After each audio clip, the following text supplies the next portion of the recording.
आज हम एक स्टोरी लेके आए हैं। अगर आप 18 माइनस हो तो वीडियो को अभी बंद कर दीजिएगा, क्योंकि ये स्टोरी आपको थोड़ी डिस्टर्ब कर सकती है। मैं हमेशा सच बोलना चाहता हूँ, समाज के कपड़े उतारना चाहता हूँ आपके सामने। इस वजह से जो कुछ इंसिडेंट्स आज मेरे साथ हुआ है, इसको मैं आपके साथ शेयर करना चाहता हूँ। इंसिडेंट शुरू होता है जब मैं ऑटो में बैठ जाता हूँ, ऑटो से घर के लिए निकल जाता हूँ। एक अच्छा सा लड़का बाजू में आके बैठ जाता है, अच्छे खानदान का दिखने वाला, अच्छे कपड़े पहनने वाला। उसके साथ दो पल की बातें हो जाती है कि तू कहाँ जा रहा है, तू करता क्या है। ऑटो शुरू हो जाता है। जहाँ पे हवाई पुल के बांधकाम शुरू है, उस जगह पे वहां पे काम करने वाले वर्कर नहा रहे होते हैं। वो खुले में नहाते हैं, एक आधी बार कोई कपड़ा बांध के नहा रहा होता है। उनके पास जो छोटी छोटी बच्चियां होती है, वो भी पूरे विश्व को अपना घर समझते हुए मंडराती रहती है, खुशी से झूम लेती है। उनको नहीं पता होता कि भेड़िए उनके स्तनों के पीछे, उनकी योनि के पीछे, उनके पृष्ठभाग के पीछे उसी एज से लगना शुरू कर देते हैं जब नेचर उनको डिफरेंशिएट करना शुरू भी नहीं करता है कि फीमेल में स्तन बड़े होंगे, फीमेल का पृष्ठभाग बड़ा होगा।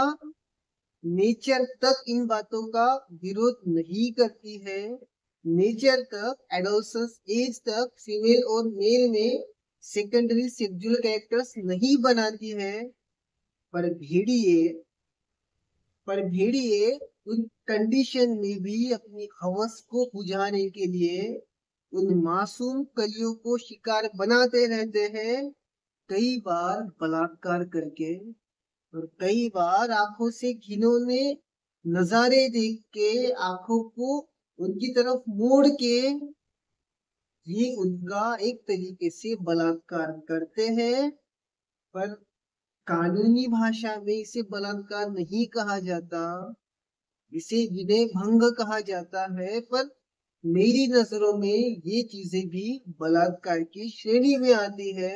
आप मर्द हो, ब्रैकेट में नामर्द, तो आपको यह अधिकार नहीं होता कि आप किसी मासूम कली को इस तरीके से कुचल दो कि वो जिंदगी भर फूल ही ना बन पाए, जिंदगी भर वो बड़ी हो ही ना पाए। मेरे बाजू में बैठा हुआ वो लड़का, जब वो छोटी बच्ची नहा के बाहर आई थी, उसकी तरफ देख रहा था। मेरी भी नजर उस बच्ची के ऊपर पड़ी, पर आंखों को मोड़ लेना यहाँ जरूरी होता है, क्योंकि मैं भी किसी से प्यार करता हूँ और प्यार के साथ रिस्पेक्ट आना जरूरी हो जाता है। पर उस लड़के ने ऑटो से बाहर झांकते हुए उस छोटी बच्ची को निहारना शुरू कर दिया।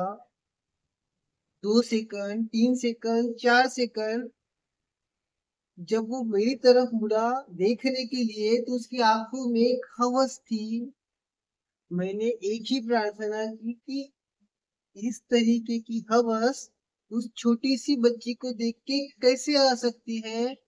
इतना दरिंदा एक मर्द कैसे बन सकता है।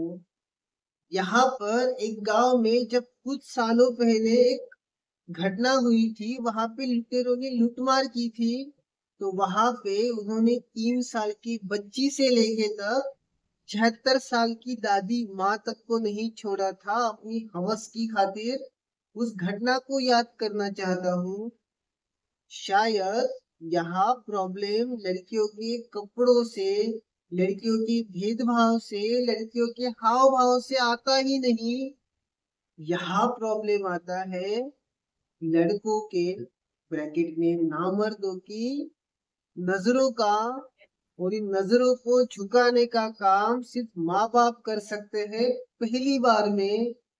पर माँ बाप भी कह ही देते हैं कि हमारा बच्चा है, ब्रैकेट में मर्द, हमारा बच्चा है, वो तो उसकी छोटी बहन पे हाथ उठाएगा ही। वो तो उसकी बड़ी बहन पे हाथ उठाएगा ही। वो लड़का चाहे 10 लड़कियों के साथ शारीरिक संबंध क्यों ना बनाए, पर जब वो लड़की शादी के लिए रिक्वेस्ट कर रही है, कोर्ट मैरिज नहीं कर रहे, क्योंकि वो रिस्पेक्ट करना जानती है। वो लड़का जिससे वो प्यार करती है वो भी रिस्पेक्ट करना जानता है। ऐसे कंडीशन में भी माँ बाप, उसका भाई उसके ऊपर हाथ उठाते हैं, उसका शारीरिक शोषण करते हैं, उसको पीटा जाता है, मारा जाता है, गाली गलौज की जाती है, उसे इमोशनल ब्लैकमेल किया जाता है, सिर्फ और सिर्फ इसलिए क्योंकि वो एक स्त्री है। लोग उसे कमजोर समझते हैं। उस लड़के ने जो छोटी बच्ची को नग्न अवस्था में देख के अपना हवसीपन जगाया है, उसके जिम्मेदार उसके माँ बाप के संस्कार ही है। उसके माँ बाप ने ये संस्कार दिए ही नहीं कि बेटा, लड़का और लड़की एक समान होते हैं, जैसे तुझे तेरी इज्जत प्यारी है उसी तरीके से इज्जत उस लड़की को भी प्यारी है। पर यहाँ माँ बाप हमेशा गलती करते हैं। तू मर्द है, तू रोता कैसे है? तू मर्द है, तू चिल्लाता कैसे है? मर्द को दर्द नहीं होता, मर्द को इमोशनल डैमेज नहीं होता। ये सब कह के हम उन सो कॉल्ड मर्दों की मर्दानगी ही दबा देते हैं, उनको एक हवसी दरिंदा बन के समाज के सामने रख देते हैं। और जिस वजह से इस तरीके के इंसिडेंट समाज में होते रहते हैं। कुछ इंसिडेंट्स हमारे सामने आ जाते हैं, हम उनके ऊपर बोल लेते हैं, पर 90% इंसिडेंट्स हमारे सामने भी नहीं आते। उसके ऊपर बातें करना बहुत दूर की बात हो जाती है। तो पल के लिए मुझे खुद के अंदर गिल्ट हो रहा था, ये देख के कि उस इंसान को मैं एक दो चमाटे क्यों ना लगा लूं। पर क्या करे, समाज के बंधन, जिस समाज में हम रहते हैं वहां के अधिकारों का उल्लंघन इस तरह नहीं किया जाता। पर यहाँ पर मैं हर स्त्रियों को कहना चाहता हूँ, उन स्त्रियों से जो प्यार करते हैं, उन पुरुषों को कहना चाहता हूँ कि आप ये चीजों का अपोज करना शुरू कर दीजिए। शायद आपकी वजह से एक बलात्कार कम भी हो गया, तो यहाँ हम जीत जाएंगे। यहाँ पर जो मैं हमेशा कहता हूँ, फिर से एक बार दोहराता हूँ कि तुम सभी स्त्रियां स्ट्रांग हो, बलवान हो, पर अपने प्यार के लिए लड़ना सीखिए। क्योंकि जिनसे आप प्यार करते हो वो 10 कदम चल सकता है, आपने एक कदम चला तो भी बड़े हौसी समाज, आप एक कदम पीछे होगे तो वो 10 कदम आपकी ओर बढ़ेगा। तो यहाँ पर हर छोटी छोटी बातों का विरोध करना शुरू कर दीजिए और अपने प्यार के लिए लड़ना शुरू कर दीजिए। एक दिन जीत आपकी होगी। मिलते हैं जल्दी और पॉइंट के साथ।